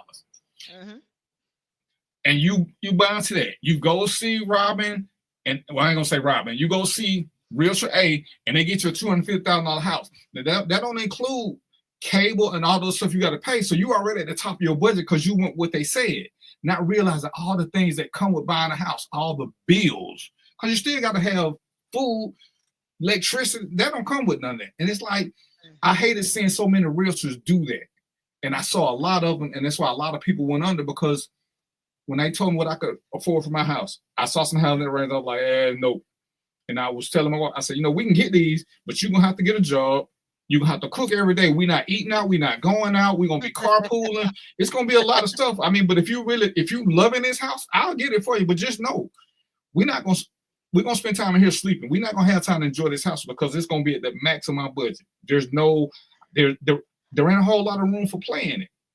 And, so like me being on the mortgage side now, that is a conversation that I have with people. You don't want to be house poor. You don't want to be in a situation where all you paying is the mortgage. So, mortgage, your principal and interest don't change, but what a lot of people are experiencing right now is their mortgage is going up because their property taxes went up. So a lot of people, most people don't put 20% down. So that's the only way that you don't have your property taxes included in your mortgage. So if you're at a space where, so I try to warn people, especially like when you buy new construction, that first year taxes on new construction is super low because it's based on the tax bill is based on just the land that was there. It's not based on the house. So when you've been living in a house for a year and the new tax season come around and now there's a house there, well, that's an improvement. It's not just dirt anymore. So those taxes are going to be more expensive. So I try to just kind of advise people of that so they can plan accordingly, understand that, hey, your mortgage is going to go up just based on the economy, property taxes, the everything costs. So everything costs more money. So the municipalities charge more for property taxes because, and it's like people can't understand that when you sell your house, you want it to be worth the most, so you can sell it. Well, guess what? You can't say on one hand, oh, my house worth $500,000, I want all my money, and then when the tax man come, oh, my house ain't worth that.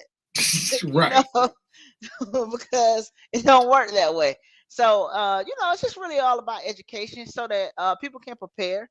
People can understand not to be house poor, try to put themselves in a situation that a house is an asset.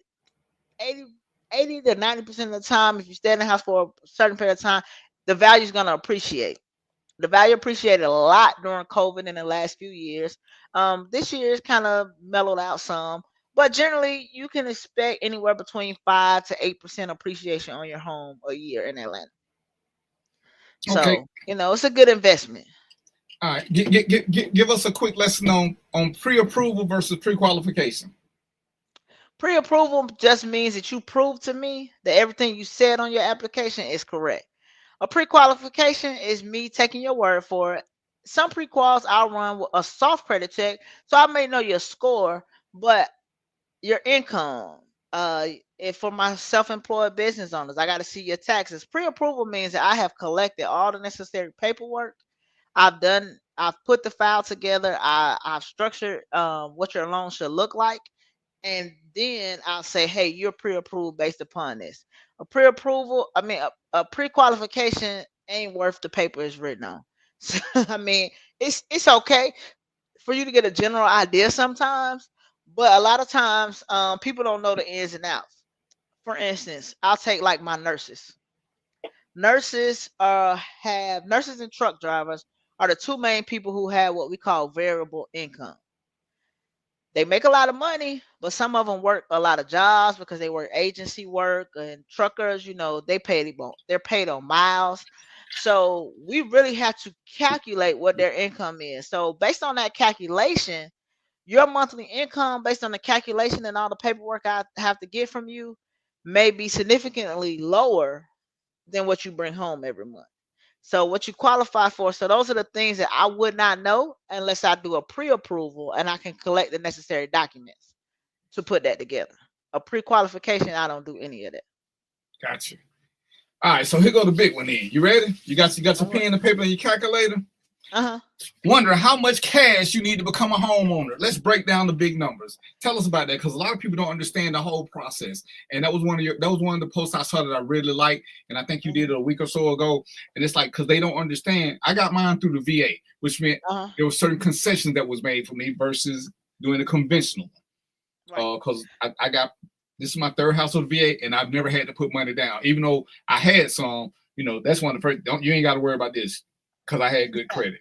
But go ahead. So regular people.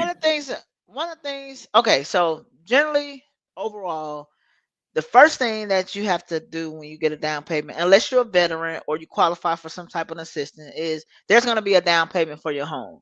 Veterans have 100% loans, so what that means is that they're able to finance 100% of what the house costs. After your VA loans, we have what we call FHA loans. FHA loans is another government-backed loan that allows people to pay like 3.5% down. So the bank will give you 96.5% of the price of the home, and you got to bring 3.5%. Well, there are programs in place that'll help you with that 3.5%. Some are through the government, some are through the banks that you may work with, some are through different mortgage brokerage programs, various places where we can get down payment assistance. But that's not where it stops. And people will see no money down. No money down does not mean you do not need any money to buy a home. Let me tell y'all something. You need money to buy a house. Even if your realtor is able to get you a lot of seller credit, for instance. So in certain cases, especially if you buy new construction has a lot of incentives where they may give you $10,000, $15,000 worth of seller credit. Well, generally that seller credit will cover most of your closing costs.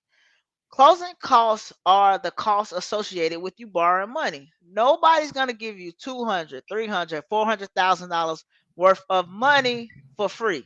Like, I just want people to logically think about that.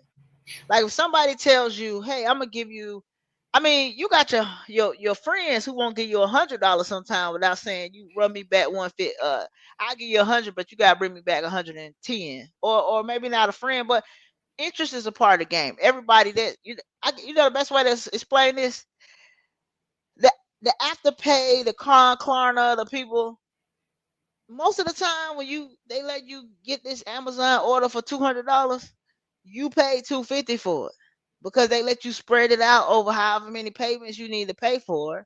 Right.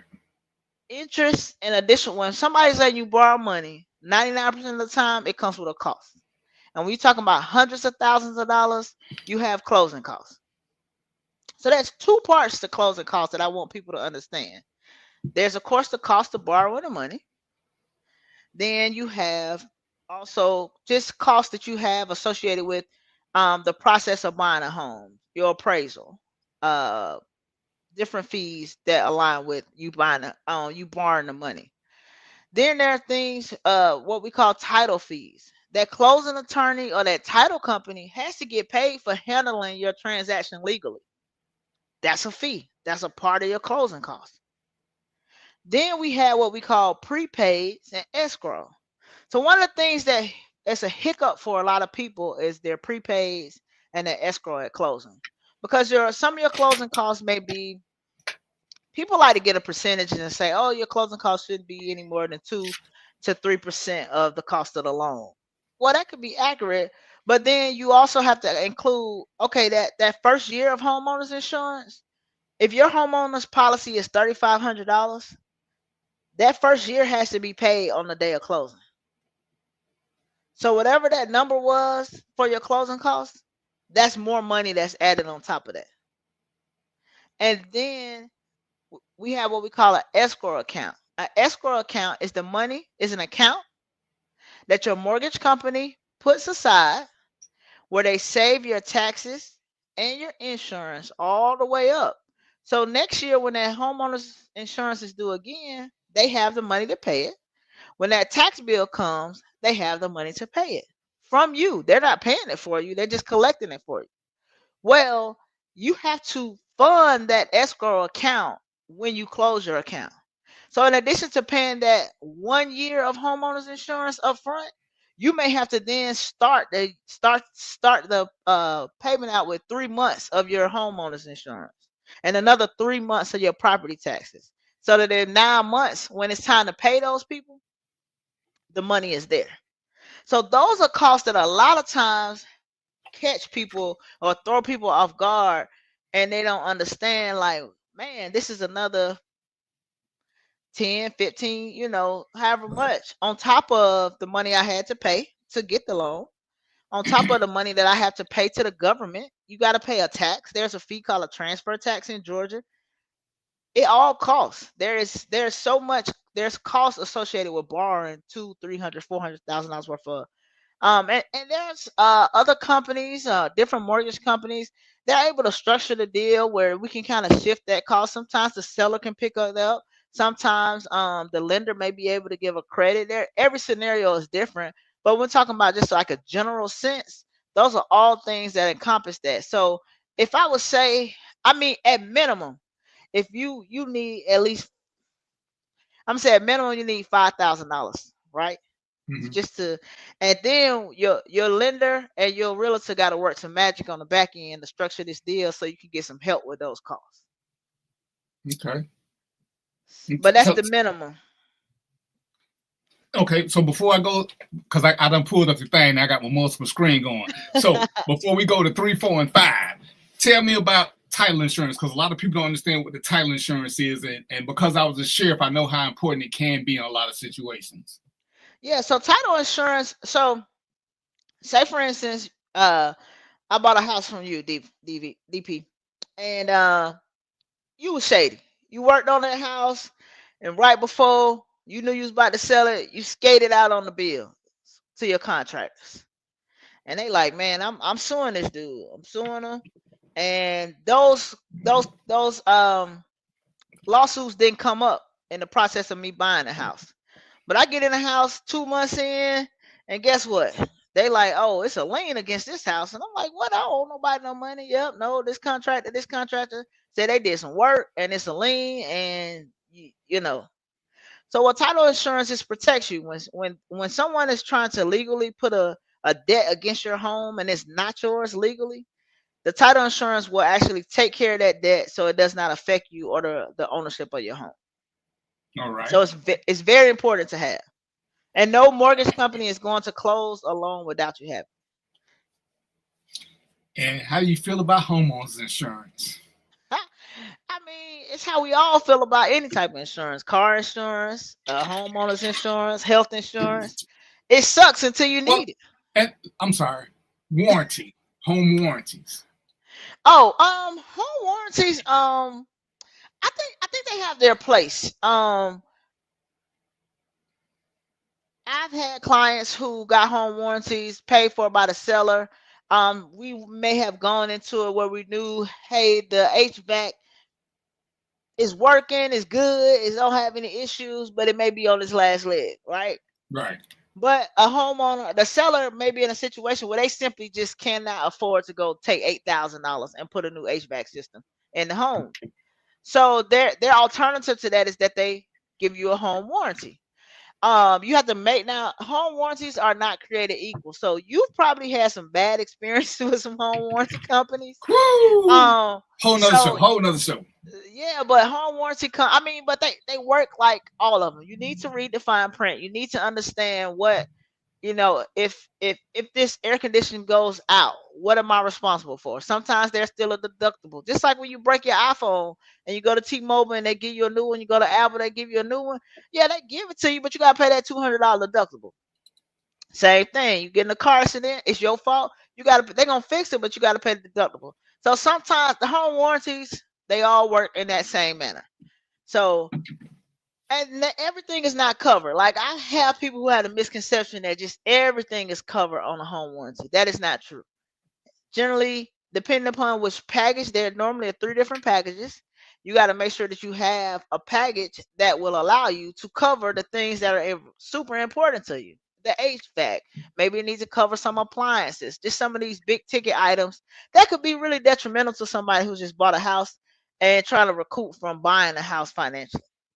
Yeah, and the beef I had with one, and my 15-year-old dishwasher wasn't covered because for some reason it's like the lifespan on dishwasher according to the thing is 10 years, but because I didn't have it serviced since I've been here, they didn't cover it, and it's like, you know what? Don't even worry about this. And it's like, yeah. So, yeah, and that's the thing. You really like. I encourage. I tell all my people when you do get a home warranty, make sure that you truly moving into the house once things settle down after about a month or two. Go over that home warranty or call. You don't even have to go over. Just call the company. Say, hey, I want a better understanding on what's covered. That's what they're there for. Right. What's covered? How is covered? What happens? Is there anything that I need to do so I can make sure that I'm not voiding my warranty? So if I need it to be serviced, like sometimes with an HVAC, they want records of, if you've been in a home, have you had it properly serviced? Are you changing the filters? Things like that. That's a big thing with that one. Yeah, so we have to make sure that we're not negligent. Like owning a home is a responsibility. So homeowners have to be also proactive in their approach to taking care of their stuff. And that's one of the things where you really need to talk to somebody, because even when you're moving in, unless you're getting brand new appliances, you need to know what you need to do with those appliances to check to make sure that they in good working condition. Or, if you're going to buy new ones, like now, to me, it's easier to buy extended warranties than to deal with a homeowner, because you can get extended warranties for really cheap. And, but all your stuff ain't going to last forever. Nope, it's not. And so on here, you're talking about the moving and the setup fees. And this is where I think a lot of people get confused, because they hear we're going to just use $300,000. You get a $300,000 loan for the house. That's for the house. It ain't for nothing else. So no matter what they give you, as Robyn has said before, you're going to still need some cash. The rest or a hell of a lot of credit, because there's still some things you're going to pay out of pocket that the loan ain't going to cover. Ain't nobody going to cover. You're moving and setup expenses. You hiring that moving company, you transferring utilities and all that. And if you're moving somewhere different, a lot of these utilities now require deposits. So if you ain't never had a utility in your name, you're going to pay a deposit. You're going to pay a deposit. And it's like, these things cost real money. Real money, yes. So many fees associated with buying a house, and people just, like I said, it's just the education piece. It's the things that you don't think about. Like, if I have a client who has great credit but has no cash, even if I can get them qualified and get them approved, I'll tell them, hey, you really need to have some money. One of the main things you have to pay for going into a house is you have to have money, because as a realtor, we have to be able to put in what we call earnest money. So if you have no money, you're not even gonna go under contract, because you have to have money to go under contract. Then once you go under contract, you talking about $300,000 loan, you better be paying an inspector to come and inspect that home to make sure that it's good. You need to say that one in all caps and italics. If you don't You pay have nobody, to, get you an yes, inspector. you have to have a home inspected. They're like your realtor can't make you do it, but it would be so foolish of you to invest hundreds of $1,000s into something that you don't know whether or not it could fall to the ground. Like people, I've seen it. People are shady. People will go into these homes, that especially the older homes. We call it putting lipstick on a pig. Yeah. I mean, it looks nice, but the mechanicals are shot. The plumbing bad. The electrical is bad. All these things are bad. The structure is bad. It may have foundation issues. And those are things that you're not going to know. Sometimes you can't even see some of that stuff from the naked eye. You have to have an inspector, a certified home inspector, who does take a look and does an inspection for you. That costs money. That's not something that can be paid at closing. Yep. Also, pay the man his money. If somebody's letting you borrow money, you got to have an appraisal. The mortgage company is not going to close on that home unless they know it's worth what they're lending it for. That cost is paid by you. So just off the bat, if you buy a $300,000 house, that's $3,000 for earnest money. Now that $3,000 does go towards your closing, your what you have to bring finally. So if you had to bring $10,000 to the table altogether, then on closing day you will have to bring 7 instead of 10 because you paid $3,000 already. But $3,000 earnest money, you're gonna have to pay $500 or $600 for sometimes between $350 and $600 for an inspection. It depends on what type of inspection you get, all these different things, and also an appraisal. An appraisal can be anywhere from $500 to $800. It just depends on the size of the home, all these different variances. So just off the bat, that's $4,000 in hard cash that you need to go under contract on the house. We ain't talking about closing on it. So yes, people, we need money to buy homes. And cash. As my inspector told me, he said, it's funny. He said you're a lucky guy. I say why that? Because I'm like, it was raining. He said the best time to get your house inspected is when it's raining. That's when you can really tell if it's leaks. Other than that, you really can't tell without going through a lot of extra stuff. He said, but yeah, he said, man, it's raining cats and dogs. He said, and I don't see a leak yet. He's like, most people don't get it when it's raining. And he said, you know, and I was like, hey, good deal. And she just talked about you need some money. And her number 4, this emergency fund, it ain't no joke, ladies and gentlemen. You better have some money that you can get to quickly, because something is gonna go wrong. And you don't know where it's gonna go, but something is gonna go wrong, and you're gonna need some quick cash on hand, not some, can I get it to you in 2 weeks? Can I write a check? You're gonna need some quick cash on hand, because you know, you might get in there, your refrigerator stop the first day. Something. And you need this. Absolutely. You know? Absolutely. So how much should they have in the emergency fund? I mean, people teach people that, you know, you want to try to have 3 months of living expenses in the emergency fund. But I mean, I tell people it's a progress. Like, you know, start with 1,000. Start with having $1,000 in the account that's somewhere that you don't have to touch, just in case, you know, something happens. And then just continuously grow it till you feel like you're in a comfortable space. Based on as you live in a home, you'll start to learn your home. So you'll know kind of what it takes to run it, how often you may need to get the carpet clean, how often you need to do certain services. You know, house is a big responsibility. But I mean, at minimum, you need to put your hand on $1,000, $2,000, I guess, that you can touch. Which is hard now. It's hard. People are living, you know, everything costs more. It's hard to save money. But an emergency fund is, you know, very important as a homeowner, because something will happen. And I would tell you this as a homeowner, when you got these accounts, you should set up one account just for your home and I would say try to at least put $50 in there. That way if something happens, you got a home account to pull out.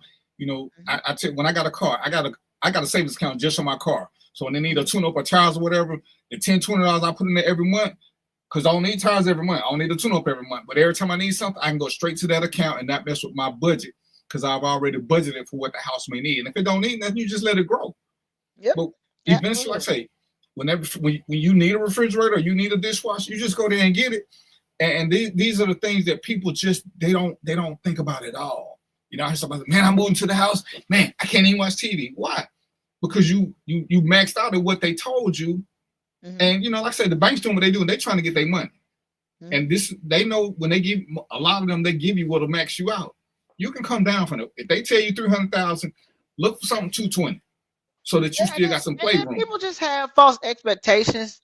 To be honest, everybody can't live in the city. Everybody can't afford to live in the city.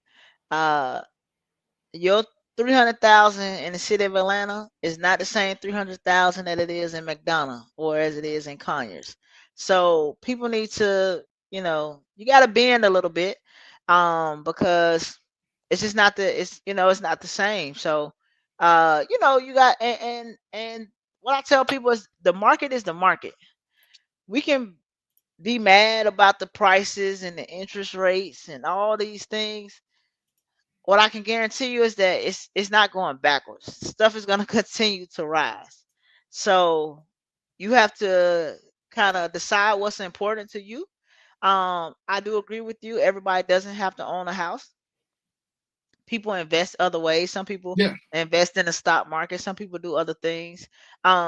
So whatever your tool of investment is, I know that real estate is definitely, I work with a lot of investors and even first-time investors, people who are learning to, buy real estate for the purpose of just holding it. A lot of times I have a young client, she just bought a house in August. She's already saying, hey, I'm going to move in 2 years, but I'm going to keep this house. It's going to be my first rental.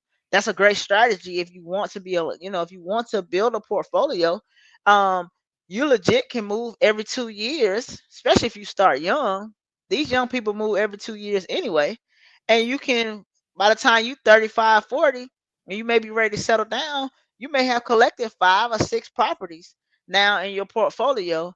And you were able to put down the lowest amount of money on each of those every time, because every time you bought one, it was your primary residence. So you got the lowest down payment that you were allowed at that time based upon it being your primary residence. You didn't have to put the 20% down that's normally required for an investor to put down on a home. And they move every 2 years. And so they're able to put themselves in a space that, hey, they do that if you did that for 10 years straight, you have 5 houses at the end of that in your portfolio. So from 20 to 30, I mean, so there's ways that if people are truly, really excited. I mean, it's the stuff that I wish I knew at 20. It's the stuff that I wish I would have done at 20. It's the stuff that I want to teach my kids. Like, yo, we buying your first house at 18, 19. You're going to move, and then we get you another one. By the time they 30, 35, they want to get married, settle down, have a family. They have a real estate portfolio simply by just buying a home every 2 years. Nothing fancy, not overextending themselves. Yep. And it's like, I listened to some of the stuff and I listened what they was talking about with the politics stuff. And Elon Musk said it's going to get worse before it get better, because they're making it easy for corporations to buy property now and charge you a lot of money. Because I don't want to be a conspiracy. I think they're going to turn this into a third world country. We're going to have the have and the have-nots. And a lot of us going to fall into the have-not category and going to be stuck. And, I talked to people who wanted to rent and they end up losing properties or having to sell it because everybody act like renting is easy. It ain't easy finding renters. If you got a steady job and you living paycheck to paycheck, most people who got money got something already. And it's hard finding consistent great renters like our grandparents were. And I had a couple of friends who got caught up doing what you said, and they end up losing 2 houses because they couldn't find decent renters. It takes a lot out of you. For the risk, yes. Everybody's not meant to be a landlord. I mean, there's risk involved with all of it. But I mean, on the flip side of that, I see the guy who did that, and he could sell 3 or 4 of his houses and go pay cash for his dream home.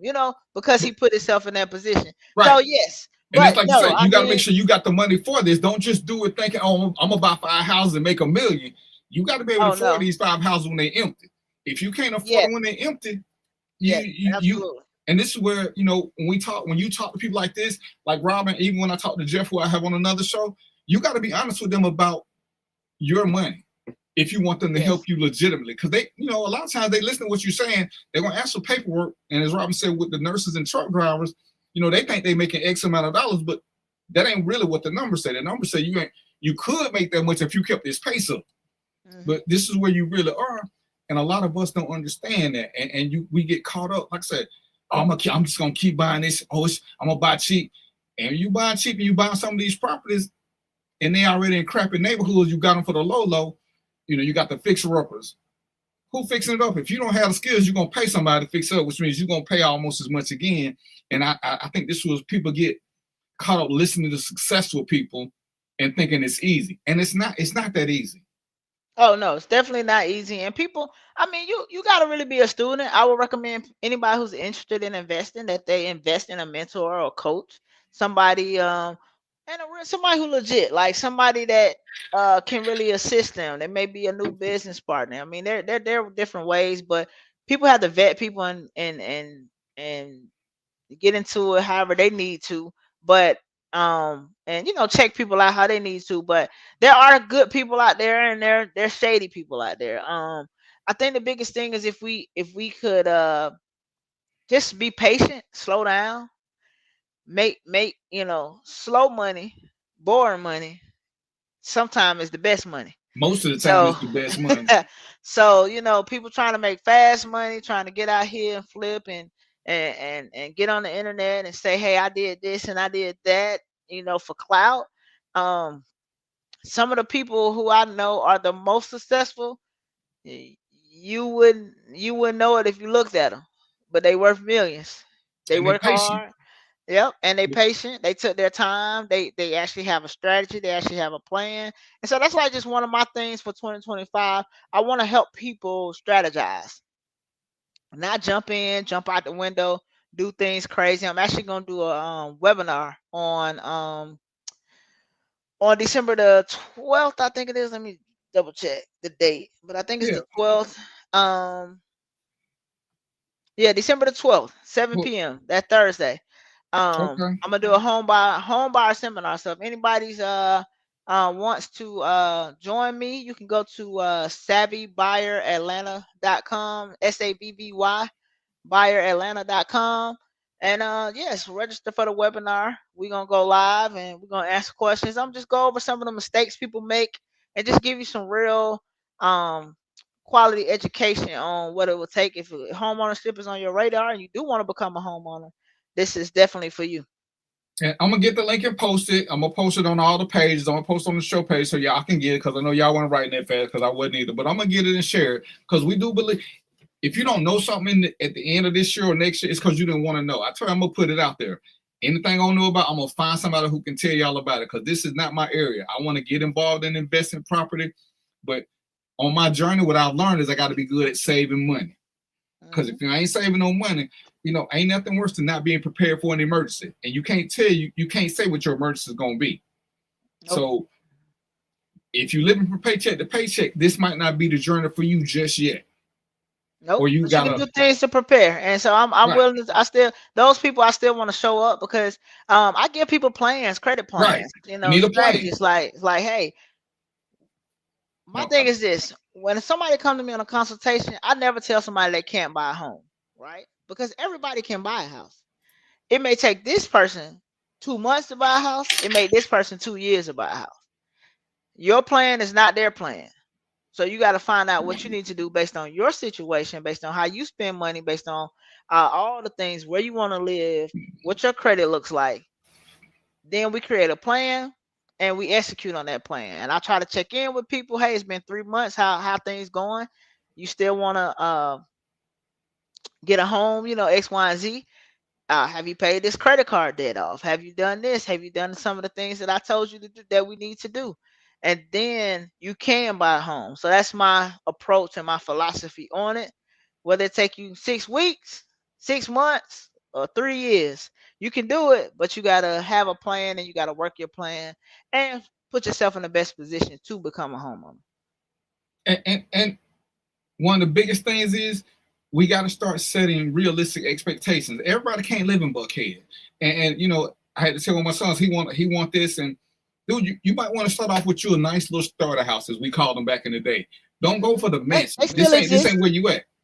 I'm sorry. Starter houses still exist. They still exist. And but don't nobody want to get them. It's like everybody want to get this, and it's like and I tell everybody the story of I had a client, and he was a millionaire. He's a multimillionaire, and he was telling me about his 4 roommates. I was like, dude, why you got 4 roommates?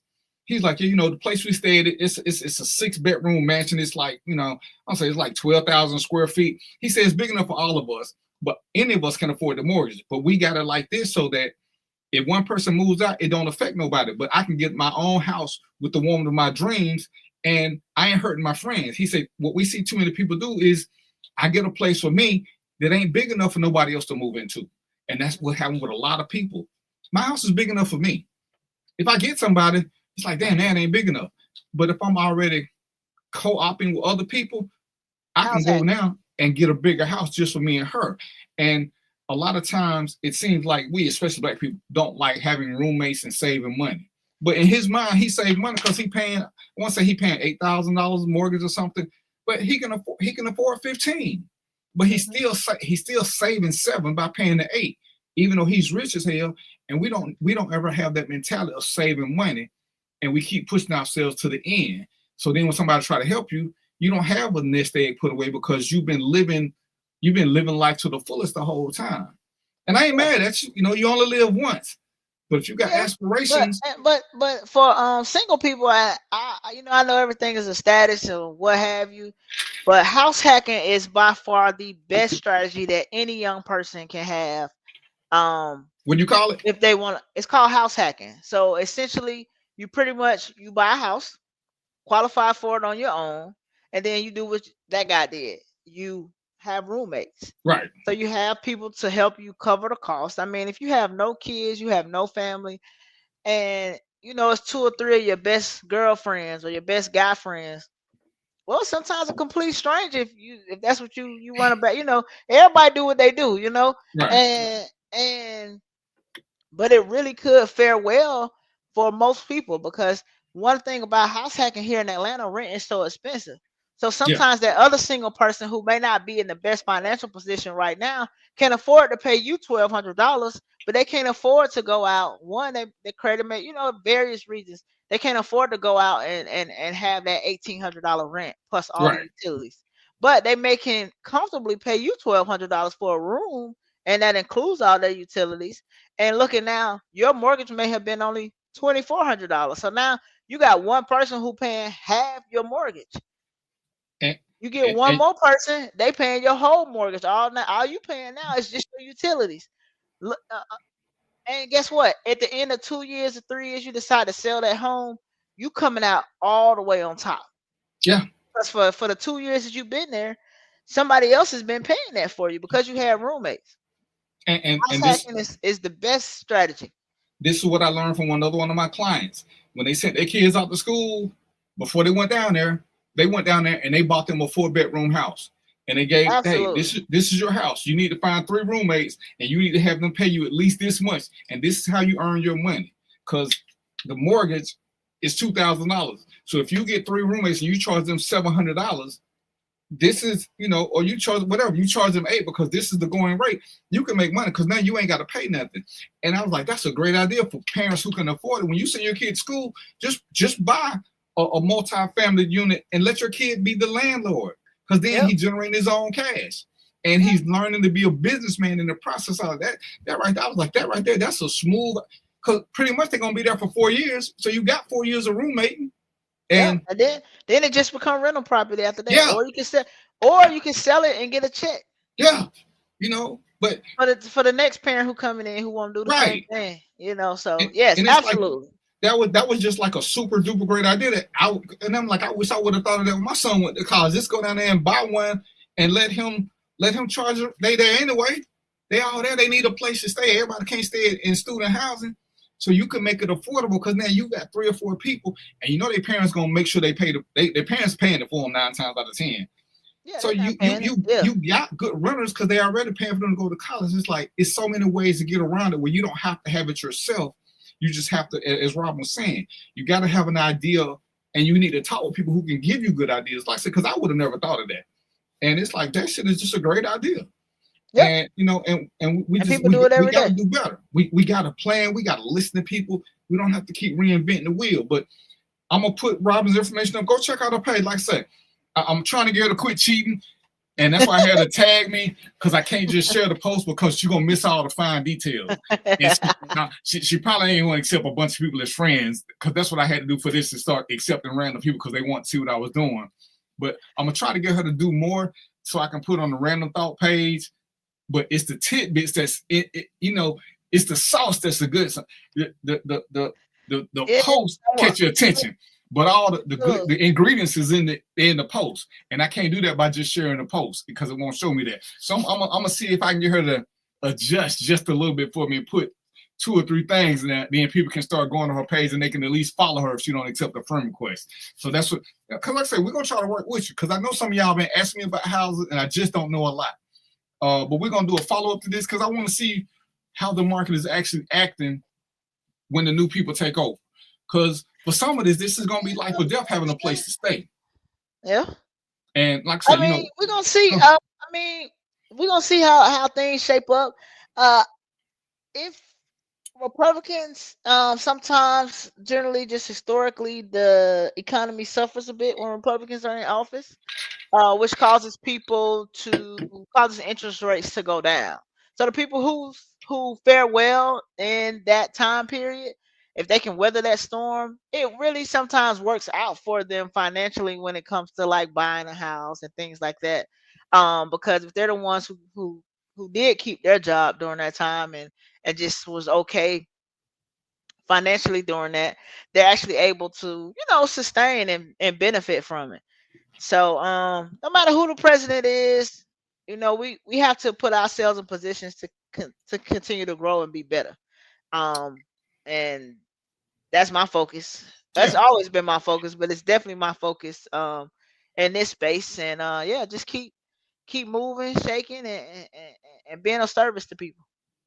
And I want y'all to be happy and live your best life, but put some money to the side just in case you live to see tomorrow. You can't keep thinking you're going to die today. Some of us going to live to be old people. And if you keep spending like there is no tomorrow, you're going to be assed out. Go on and start saving some money to the side, because you end up being old and it's like, man, what'd you do with all that money?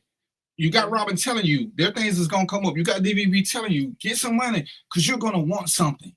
You're going to want something nice, but you kept living for the moment and not for tomorrow, and tomorrow's coming. And this is what you got to do. It's like, man, everybody can't do it. Yeah, you can save money. You can stop drinking. You can stop going to the club every weekend. Make yourself disciplined, because that's how you're gonna beat the rat race. Robyn told you she started off doing this. She had her hand in a lot of different things. She found her niche and then she committed to it. You can't just sit back and keep hoping things gonna come to you. You got to go out and get some of this yourself and find out what likes you as well. Yep. Absolutely. I would guarantee that her most of her sales don't come from a bunch of friends. Friends can't keep supporting you. It's cute when they say they got you, but once your friend buy a house, what they gonna do next? Unless they can refer some other people to you, most people ain't buying 3 and 4 houses. So you got to get beyond what your friends tell you they're gonna support you, and make sure you got a brand and the knowledge where you can bring in total strangers, because that's who keep you going. I ain't knocking friends, but it's the other people who keep you going.